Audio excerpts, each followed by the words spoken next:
Summer with Uncle Vince by Barbara Tillman, illustrated by Deborah Zemke.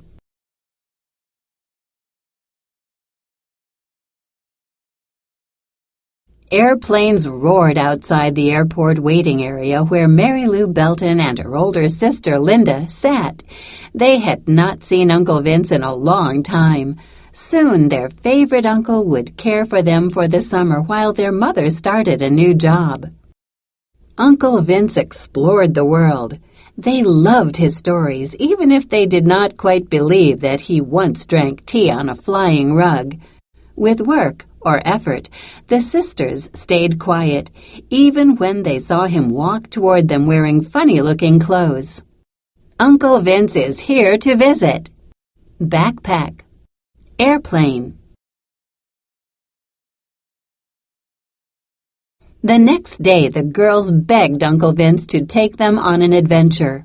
"Sure, girls, what should we do? Swim with the sharks in South Africa? Visit the jungle? I'll take you anywhere," Uncle Vince said, smiling. The girls both thought of the same thing, their favorite place. "The park!" they screamed. Once there, the girls hurried to the swings. "Close your eyes," Uncle Vince said to Mary Lou. "Pretend you are a bird that flies higher and higher. The wind carries you to clouds that are like soft pillows." Mary Lou giggled as she swung higher. Then she opened her eyes. She was really flying. Around her were fluffy clouds. Was this a dream? She shook her head. Suddenly she found herself back on the swing. She slowed herself and put her feet on the ground.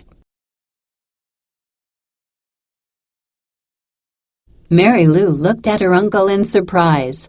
"I felt like I was really flying, like a bird." "Maybe you were," he said with a wink. On their way to the pool, they visited the ice cream truck. The girls hoped Uncle Vince would enjoy and appreciate the snow cones they loved. He loved the cherry flavoring mixed with the chopped ice. "This mixture is a great combination," he exclaimed. "I once shared a dessert just like this with a princess. Delicious." The girls wondered if he really had met a princess. Uncle Vince remembers when he ate dessert with a princess. Snow cone. Princess. Each day that week and the next, Uncle Vince followed the girls to the park. He told them stories of talking tigers and scary dragons while they ate snow cones and swam in the pool. Uncle Vince liked the park, the pool, and all 5 snow cone flavors. It was always fun, and the girls seemed to enjoy themselves. But he wanted to show them something different. It was time to go on some new adventures. As he ate a mint snow cone one day, he politely asked, "Are there any other fun things you do during the summer?" Confused, Linda and Mary Lou looked at each other. The park and the pool were where they always went for fun during the summer. They never thought about going to any other places.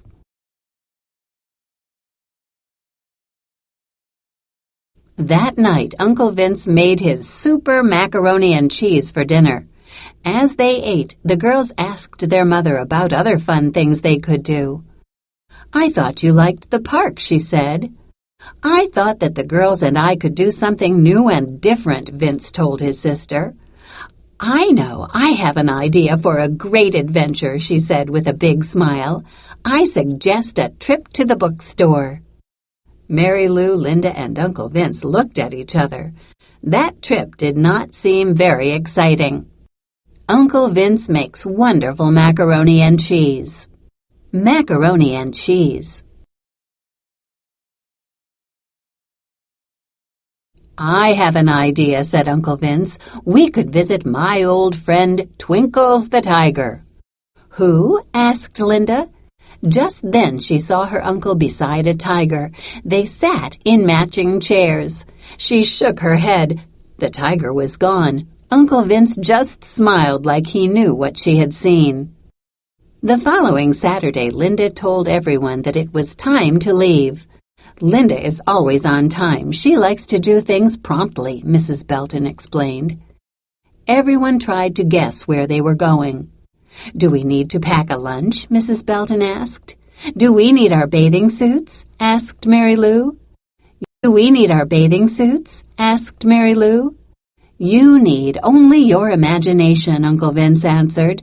He spread a map over his lap. Maybe we do need more imagination in our lives, Mrs. Belton said as they drove off.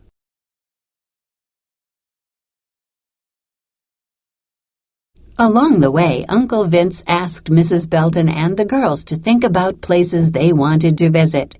2 hours later, they arrived at the city zoo. It was only 15 minutes away from their home, but they had never been there before. They also had never driven down the streets Uncle Vince chose. We live so close to a polar bear, yet we never came to see it, Mrs. Belton laughed. She was happy, too. The group walked around and looked at all the zoo animals.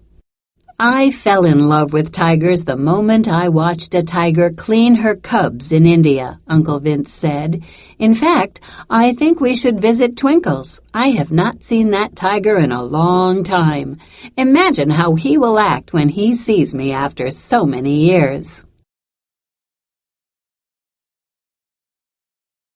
Just then the group turned a corner. They heard a loud, blaring trumpet. The crowd moved apart to make room for a tiger and its trainer. When the tiger saw Uncle Vince, it seemed to smile. Then the tiger walked over to Uncle Vince. It lifted its huge paw, put it on Vince's shoulder, and licked Vince's face.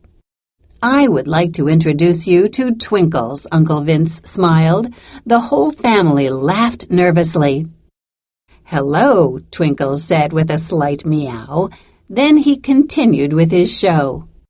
Twinkles says hello to Uncle Vince. Tiger. Paw. Shoulder.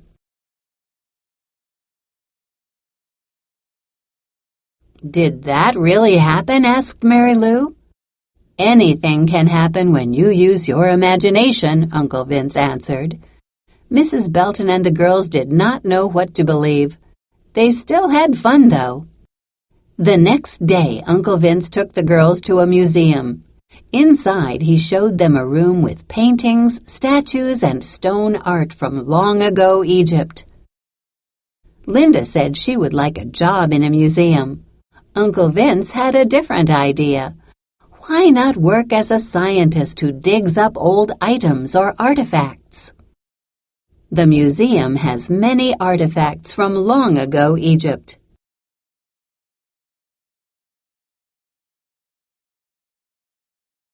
Suddenly, Mary Lou and Linda were in the desert.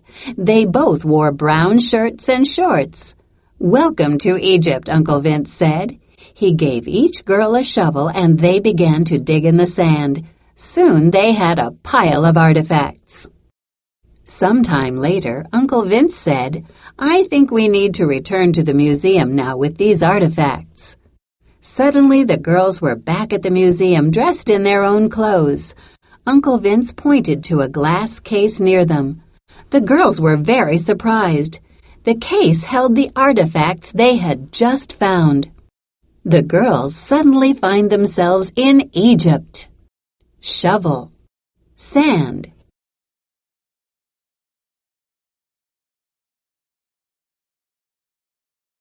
A week later, Uncle Vince took the Beltons to a soccer game at the new field. By the time they sat down, thousands of people had already started a loud noise or racket. I always wanted to play professional soccer, Mrs. Belton told her family. I would love to know how it feels to kick a winning goal. Who says you can't kick a winning goal? Mary Lou asked. She smiled at Uncle Vince. He looked down at her and smiled back. Very funny, Mrs. Belton laughed. I'm too old for feats like winning soccer goals. Uncle Vince cheers at the soccer game.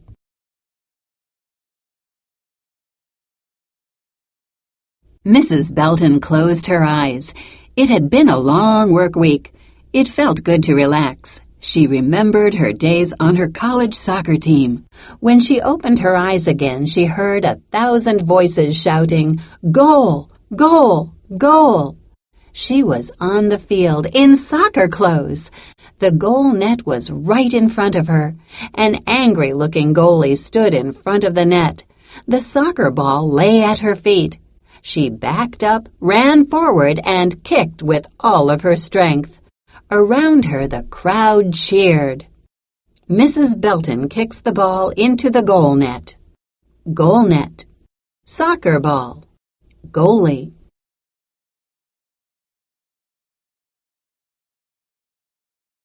The summer ended too quickly. Before they knew it, Uncle Vince started to pack for another trip. This time he would help study barn owls in South America. "I'm a night person. Owls are nocturnal, too. We are perfect for each other," he said as he threw his chef's hat into his backpack. Mary Lou and Linda sat quietly on the couch and watched him pack. They felt sad to see him go. "It is time for me to leave," Uncle Vince began, "but your adventures will continue. Just let your imaginations take you where you want to go." The Belton girls never knew if they really dug for artifacts in Egypt. Their mother was not sure if she really kicked a winning goal. They didn't care, though. Uncle Vince's visit taught them an important lesson. He taught them to use their imagination and to try new things.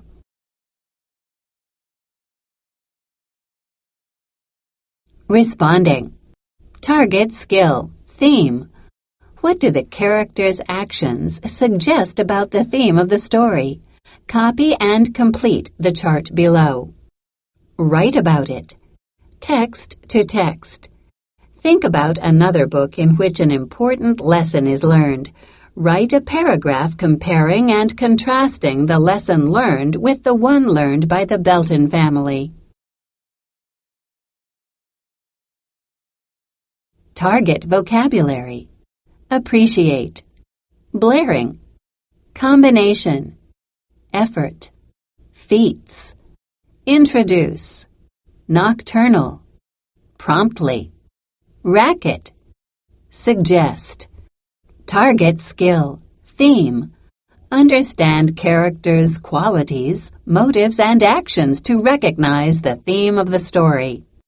Target strategy. Summarize. Briefly tell the important parts of the text in your own words. Genre. A fantasy is a story with details that could not happen but seem real.